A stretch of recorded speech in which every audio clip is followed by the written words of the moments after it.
Hello kids, welcome to our channel kids Bible stories. आज हम याकूब के सबसे प्यारे बेटे यूसुफ की कहानी सुनेंगे।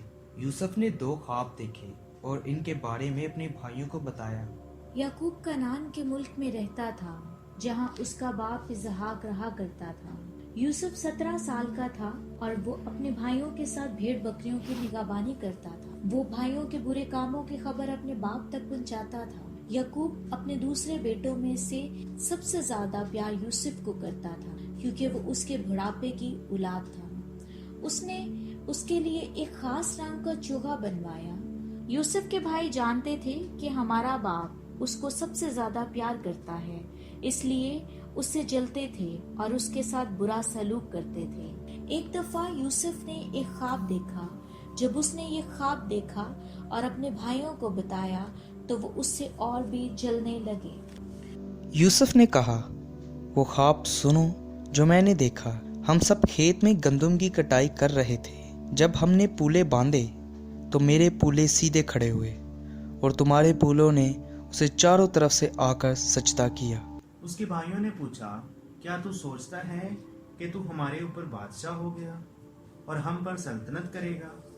यूं वो उसके ख्वाबों की वजह से उससे और भी नफरत करने लगे। चंद दिनों बाद यूसुफ ने एक और ख्वाब देखा। उसने अपने भाइयों को बताया, मैंने एक और ख्वाब देखा है कि सूरज, चांद और 11 सितारों ने मुझे सिजदा किया। उसने ये ख्वाब अपने बाप को भी बताया। उसके बाप ने उसे डांटा कि ये कैसा ख्वाब है? क्या तू सोचता है कि तेरी माँ, तेरे भाई और मैं तुझे सजदा करेंगे? यूसुफ के भाई उससे जलते थे, लेकिन उसका बाप इन बातों के बारे में सोचता रहता था। एक दफा यूसुफ के भाई अपने बाप की भेड़ बकरियां चराने के लिए सिकम के इलाका में गए। याकूब ने यूसुफ से कहा, सिकम को जा और देख तेरे भाई और रेवड़ खैरियत से तो हैं। यूसुफ ने जवाब दिया, अच्छा मैं जाता हूँ। और वो अपने बाप के कहने के मुताबिक हबरून की वादी से रवाना हुआ। यूसुफ सिकम में पहुंचा और अपने भाइयों को इधर उधर ढूंढता फिरता था। उसने एक आदमी ने देखा और पूछा, तू क्या देखता है? तू क्या ढूंढ रहा है?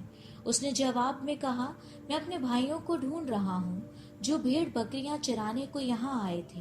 क्या तुम जानते हो कि मेरे भाई कहाँ हैं? उस आदमी ने उसे जवाब दिया, वो सब यहाँ से चले गए हैं। मैंने उन्हें आपस में ये बातें करते हुए सुना कि 2-3 को जाते हैं। इसलिए यूसुफ अपने भाइयों के पीछे पीछे उन्हें 2-3 में ढूंढने को गया।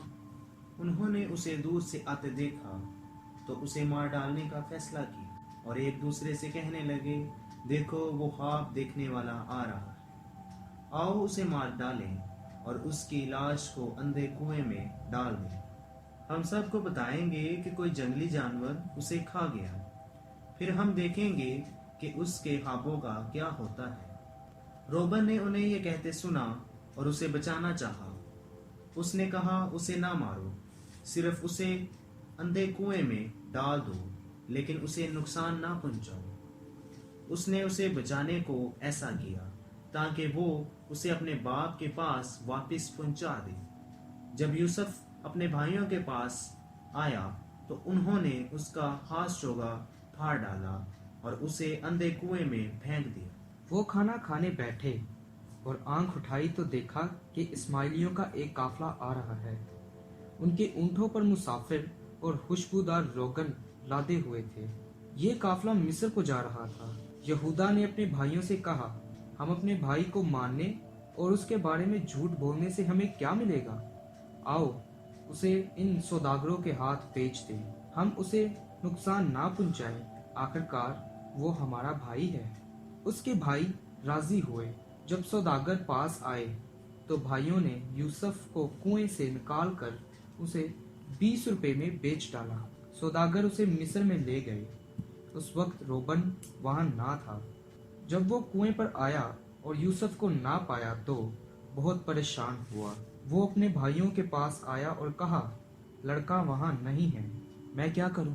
तब उन्होंने एक बकरे को ज़बह किया और यूसुफ का चोगा उसके खून में डुबोया। वो चोगा अपने बाप के पास ले गए और कहने लगे, हमें ये मिला है, क्या ये तेरे बेटे का है? याकूब ने पहचान लिया कि ये यूसुफ का चोगा है। और कहा, हाँ ये उसी का है। किसी जंगली दरिंदे ने उसे मार डाला और उसके टुकड़े टुकड़े कर दिए। बहुत अरसे तक याकूब गहरे गम में रहा। उसके सब बेटे और बेटियों ने उसको तसल्ली देने की बहुत कोशिश की, लेकिन वो तसल्ली ना पाता था। उसने कहा, मैं अपने मरते दम तक अपने बेटे का गम करता रहूंगा। अगली कहानी में हम देखेंगे कि यूसुफ कैसे सरबुलंद होता है और अपने तमाम भाइयों में वो ज़्यादा बुलंद हो जाता है। वीडियो देखने का बहुत शुक्रिया। वीडियो को लाइक और सब्सक्राइब ज़रूर कीजिएगा। Thank you.